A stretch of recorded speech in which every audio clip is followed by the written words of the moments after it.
Chicken পুরভরা Shimla মরিচ। এত মজার রেসিপি না করলে কোনো দিন বুঝতেই পারতাম না। আমার কাছে তো অসম্ভব ভালো লেগেছে। আশা করছি আপনারাও এটা খুব বেশি এনজয় করবেন। শিমলা মরিচ নিয়েছি, এক একটা পিস 15 টাকা করে পড়েছে, অনেক জায়গায় আবার 20 টাকা করেও। হাতের কাছে যেমনটা হবে কিনে নেবেন। প্রথমেই মরিচগুলো কেটে নিয়েছি, বিচিগুলো হাত দিয়ে ফেলে দিয়েছি, ধুয়ে নিয়েছি। ধুয়ে নেওয়া মাত্রই কিন্তু বিচিগুলো সবগুলো বের হয়ে গেছে। এখন আমি যেটা করব, চুলায় প্যান বসিয়ে দিয়েছি। চাইলে সরিষার তেলেও করতে পারেন কিংবা সয়াবিন তেলেও করতে পারেন।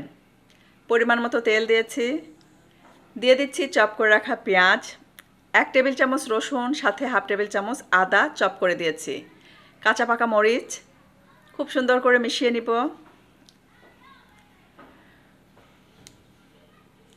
এখানে চিকেন একদম ছোট ছোট টুকরো করে দিয়েছি, হাফ কাপ। সাথে দিয়েছি স্বাদ মতো লবণ, গোলমরিচের গুঁড়া। সময় নিয়ে এটাকে ভেজে নিব যাতে করে এর ভেতরে কোনো পানি না থাকে।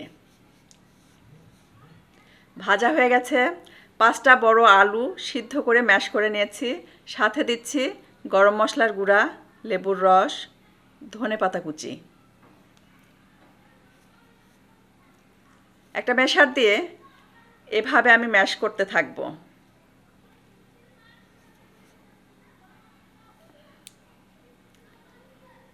দিয়ে দিচ্ছি শুকনো মরিচের গুঁড়া,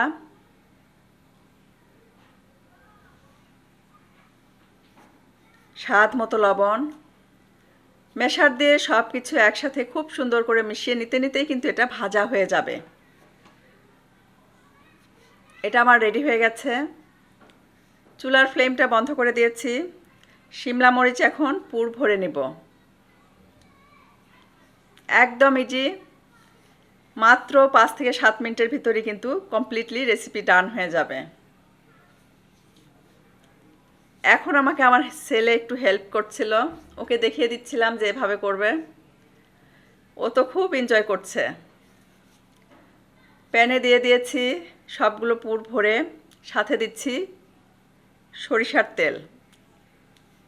চাইলে সয়াবিন তেল দিয়েও করতে পারেন, চাইলে শুধু বাটারেও করতে পারেন, কিংবা তেল কিংবা বাটার মিশিয়েও করতে পারেন।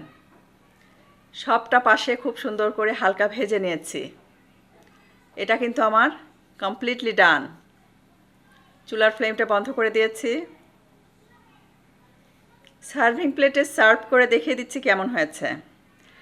এটা শুধু আপনারা স্ন্যাক্স আইটেম হিসেবে না, ভাতের সাথেও খেতে পারেন। আমার কাছে তো ভাত দিয়ে খেতেও অসম্ভব ভালো লাগছিল। চিকেন পুরভরা শিমলা মরিচের এই রেসিপিটি এক কথায় অসম্ভব মজার। অবশ্যই ট্রাই করবেন আর ফিডব্যাক জানাবেন। কারা কারা এই ধরনের রেসিপি করে থাকেন সেটাও জানাবেন। আজকে তাহলে বিদায় নিচ্ছি। সবাই অনেক বেশি ভালো থাকবেন, আমাদের জন্য দোয়া করবেন। আল্লাহ হাফেজ।